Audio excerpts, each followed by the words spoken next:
Assalamualaikum warahmatullahi wabarakatuh.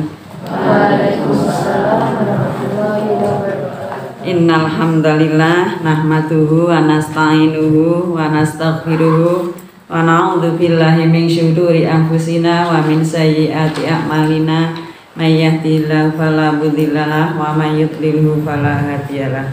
Asyhadu an la ilaha illallah wa asyhadu anna Muhammadan abduhu wa rasuluhu la nabiyya ba'dah. Rabbi shrahli sadri wa yassir li amri wahlul 'uqdatam min lisani yafqahu qawli, amma ba'du. Seperti biasa, mari kita awali dulu dengan membaca ayat kursi dan Sayyidul Istighfar. A'udzu billahi minasyaitonir rajim. Bismillahirrahmanirrahim. Allahu la ilaha illa huwal hayyul qayyum. La ta'khudhuhu sinatun wa la nawm. Lahu ma fis samawati wa ma fil ardh. Man dzalladzi yashfa'u 'indahu illa bi'idznihi. Ya'lamu ma baina aydihim wa ma khalfahum. Wa la yuhituna bi syai'in min 'ilmihi illa bima syaa. Wasi'a kursiyyuhus samawati wal ardh. Wa la yaquduhu hifdhuhuma wa huwal 'aliyyul 'azim. Allahumma anta rabbi la ilaha illa anta khalaqtani wa ana 'abduka wa ana 'ala 'ahdika wa wa'dika mastata'tu. A'udzu bika min syarri ma sana'tu. Aqulu laka bi ni'matika 'alayya wa a'udzu bi dhanbi. Waghfirli fa innahu la yaghfiru dzunuba illa anta. Puji syukur marilah kita senantiasa panjatkan kehadirat Allah Subhanahu wa taala yang telah memberikan nikmat pada kita semuanya sampai detik ini, yang nikmat itu tidak bisa kita sebut satu persatu. Yang paling utama dan paling membahagiakan adalah nikmat sehat, nikmat sempat, nikmat iman, dan nikmat Islam, sehingga kita semuanya sampai saat ini masih bisa merasakan indahnya bulan Ramadan, nikmatnya kita salat berjamaah, dan khususnya penjenengan semuanya berjamaah di mushola ini. Selawat serta salam semoga tercurah pada Nabi kita Muhammad Sallallahu Alaihi Wasallam beserta keluarganya, sahabat-sahabatnya, dan mudah-mudahan bagi seluruh umat beliau akan mendapat syafaat atas izin Allah besok di yaumil akhir. Ibu-ibu yang dirahmati Allah, pertemuan kali ini saya menyampaikan judul bahagia di usia senja. Bahagia di usia senja. Mbak-mbak ini sudah di atas 10 tahun ya Mbak? Ibu-ibu sudah di atas 30 tahun? Sudah pernah 30 tahun ya Bu, seperti itu 30 tahun. Nah, kalau usia 50 tahun sudah disebut dengan pralansia Ibu, sudah disebut dengan pralansia. Lah, setelah usia pralansia 50 itu akan memasuki ke dalam senja, lansia, nggih, lansia. Lah, meskipun usia senja itu ya untuk kita semuanya, tapi tidak ada salahnya mbak-mbak nggih, karena mudah-mudahan jenengan sampai ke usia lansia besok nggih. Amin. Nah, oleh karena itu Ibu, mari kita apa saja harus kita lakukan saat kita ataupun kita bisa bahagia di usia senja. Jangan sampai kita sudah tua kok nelongso terus nggih, nelongso masuk dari muda sampai lansia kok nelongso terus. Nah, oleh karena itu ada tips-tips, ada cara-cara agar di usia lansia kita itu kita bisa hidup bahagia. Oso, ibu Gus kemudian ngekoso, wae mbok tak kepenak wis tuwa nggih. Nah, itu mudah-mudahan kita semuanya nanti di usia lansia itu, di usia senja itu kita bisa hidup bahagia. Ibu-ibu yang dirahmati Allah, kata bahagia, kata bahagia itu suatu kata yang sering kita dengar bersama-sama. Alangkah indahnya, alangkah senangnya kalau kita mendengar seseorang itu merasakan bahagia, meskipun bahagia itu adalah relatif, tidak hanya dalam bentuk mempunyai harta, tapi banyak sekali yang bisa membahagiakan kita semuanya. Ibu-ibu, kata bahagia ataupun rasa bahagia itu mengalir dari hati, berhubungan dengan hati, kemudian mengalir ke lisan, kemudian mengalir ke perbuatan.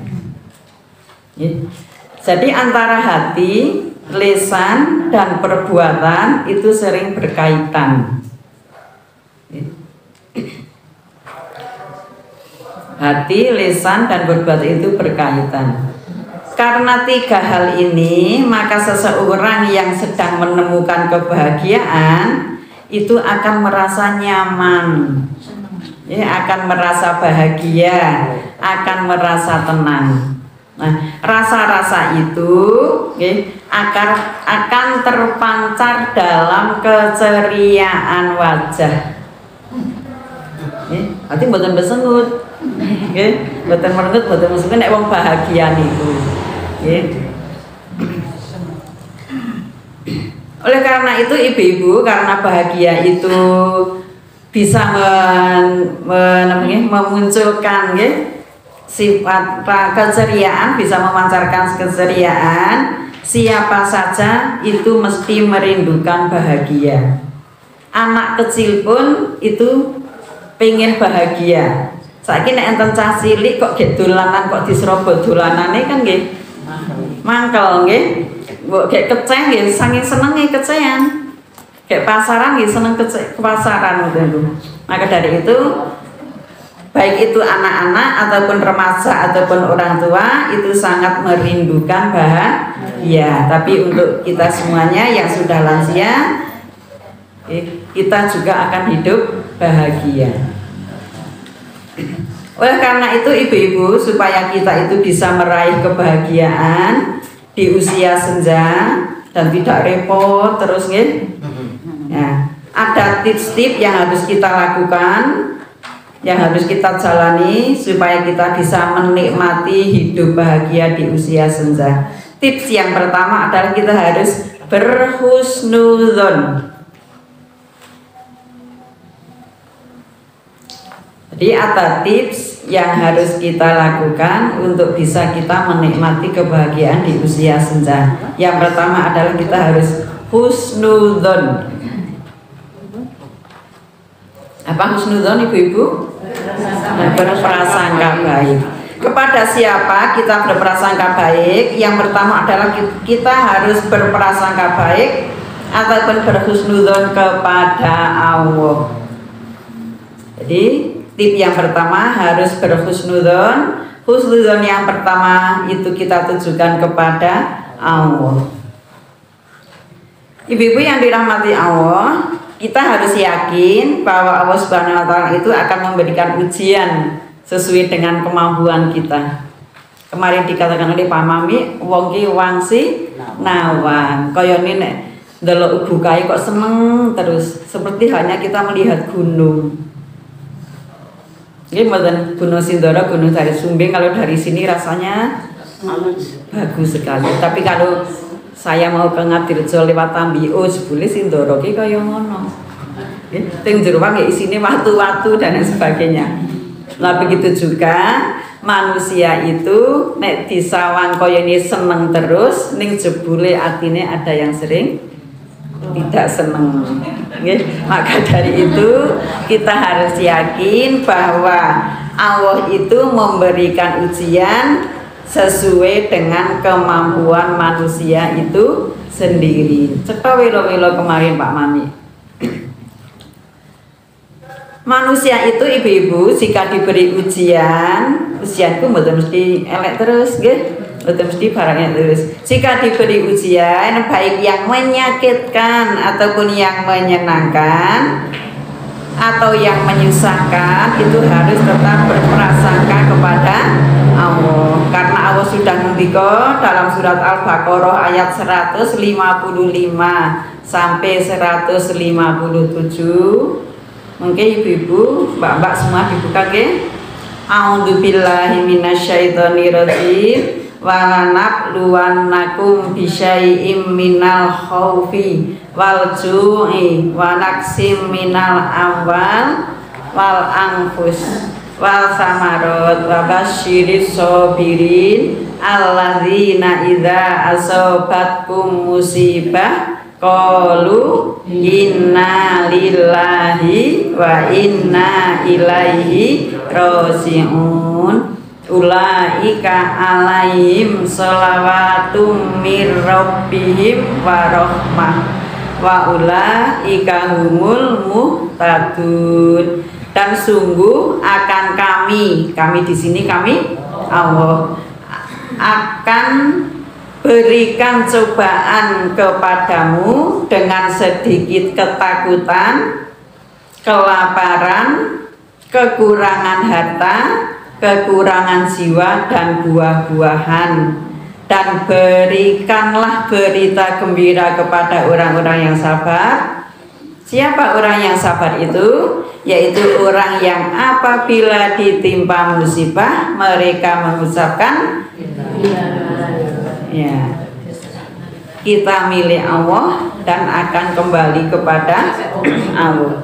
Mereka itulah yang mendapat keberkahan yang sempurna dan rahmat dari Tuhan mereka, dan mereka itulah orang-orang yang mendapat petunjuk. Jadi kita yakin Al-Baqarah 155, 156, 157. Yakin dan pasti Allah akan memberikan cobaan kepada kita semuanya. Siap betul Bu? Siap betul Mbak? Kalau dicoba oleh Allah siap nggak? Nah nih, kalau kita kembalikan kepada Allah ya kita harus siap. Kalau kita kembali kepada nafsu kita tidak akan pernah siap.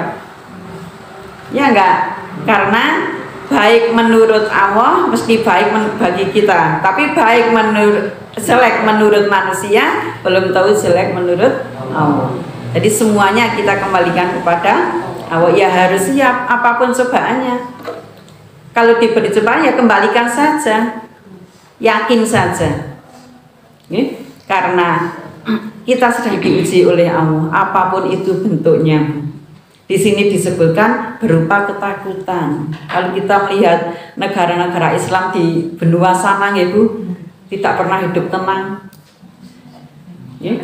Kemudian kelaparan juga kalau orang-orang Muslim di daerah sana. Ya, dengan kekurangan harta berupa kekurangan jiwa dan buah-buahan. Mudah-mudahan kita di bumi Indonesia ini ya ujiannya ya ringan lah, meskipun sekarang kita dalam pemerintahan yang seperti ini, mudah-mudahan itu bisa membawa kita dalam kebaikan. Dan berikanlah berita gembira kepada orang-orang yang sabar. 5 huruf 1 kata, sabar. Yaitu orang yang apabila ditimpa musibah mereka mengucapkan innalillahi wa inna ilaihi raji'un, kembalikan kepada Allah. Jadi kalimat ini tidak hanya kita ucapkan saat mendengarkan berita duka. Semua musibah saat kita mau kesandung batu aja kita innalillahi wa inna ilaihi raji'un. Jadi tidak biasanya identik dengan kematian. Ternyata itu adalah untuk orang yang sabar mengucapkan seperti itu. Lah kalau orang yang sudah sabar menerima ujian dari Allah, Allah ngendika mereka itu akan mendapat keberkahan yang sempurna. Keberkahan yang sempurna. Jadi orang yang sabar menerima ujian dari Allah, janji Allah, mereka itu akan mendapatkan keberkahan dari Allah dan rahmat dari Allah. Dan orang yang seperti itu pula, itulah orang yang mendapat petunjuk.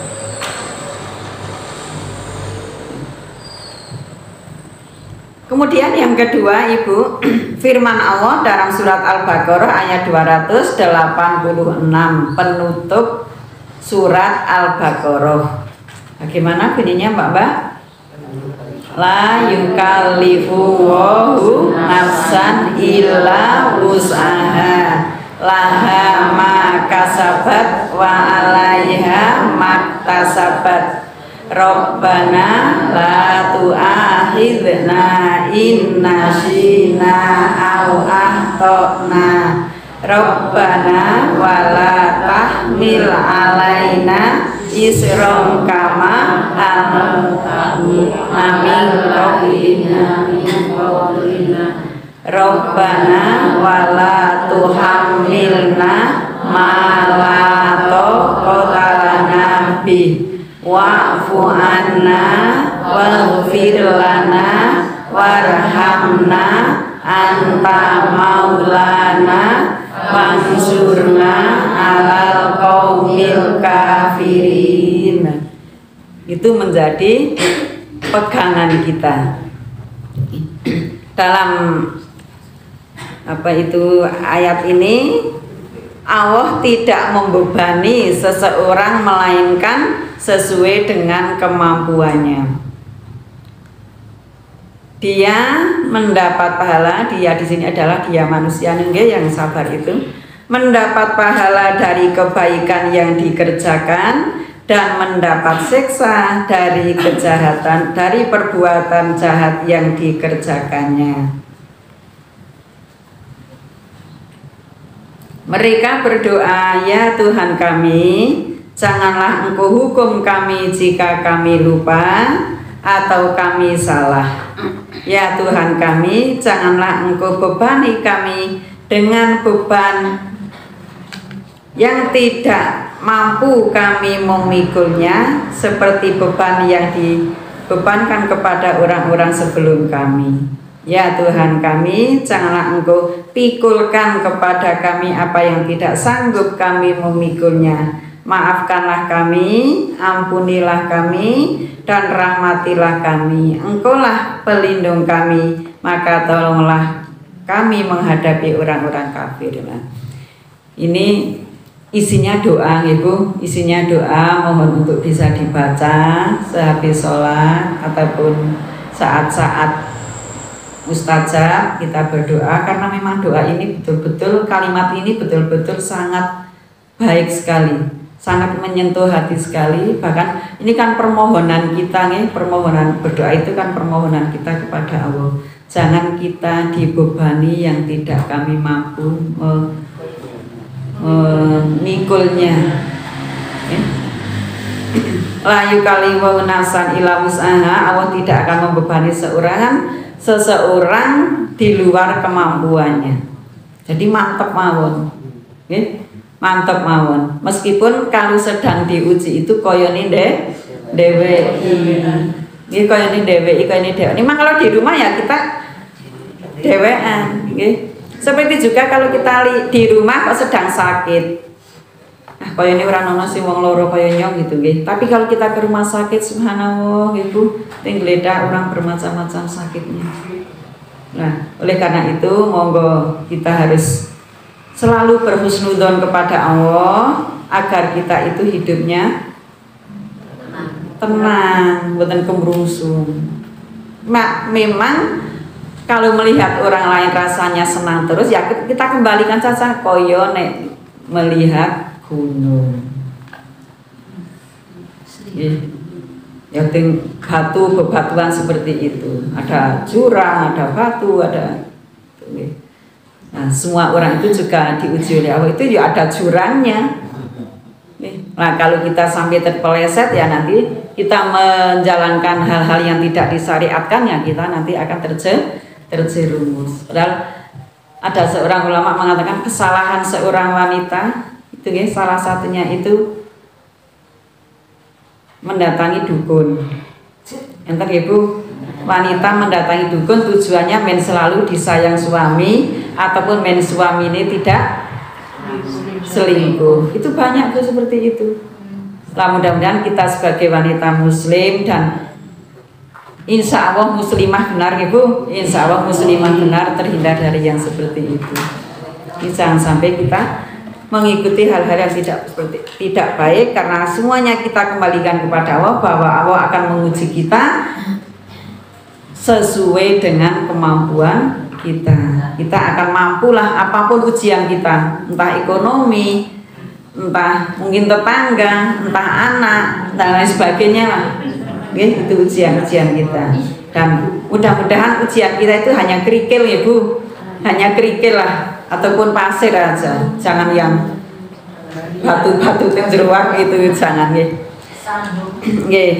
Ibu-ibu yang dirahmati Allah, itulah tips yang pertama, kita harus berhusnudzon kepada Allah. Kemudian yang kedua, kita harus berhusnudzon kepada sesama ataupun kepada orang lain. Ibu-ibu, kalau kita berhusnudzon kepada sesama, ya, jika kita melihat, maaf nggih, mboten nyinggung nggih, mboten nyinggung saya nggih, niki nggih pelajaran mboten nyinggung. Kalau kita semuanya di situasi seperti ini ataupun situasi apapun, kemudian ada teman kita yang ngantuk, itu kita juga harus berhusnudzon. Betul maksudnya Bu, nggih nek enten sing ngantuk, mbokan bukae mambengi sayang nggih, yo wis sare ora kepenak, yo saiki ngantuk. Ngeten nggih, ampun dilokke wong. Kemarin Mbak itu bilang tidur tanpa obat, bangun tanpa alat. Nah, itu kenikmatan. Nggih, kersane mboten napa-napa.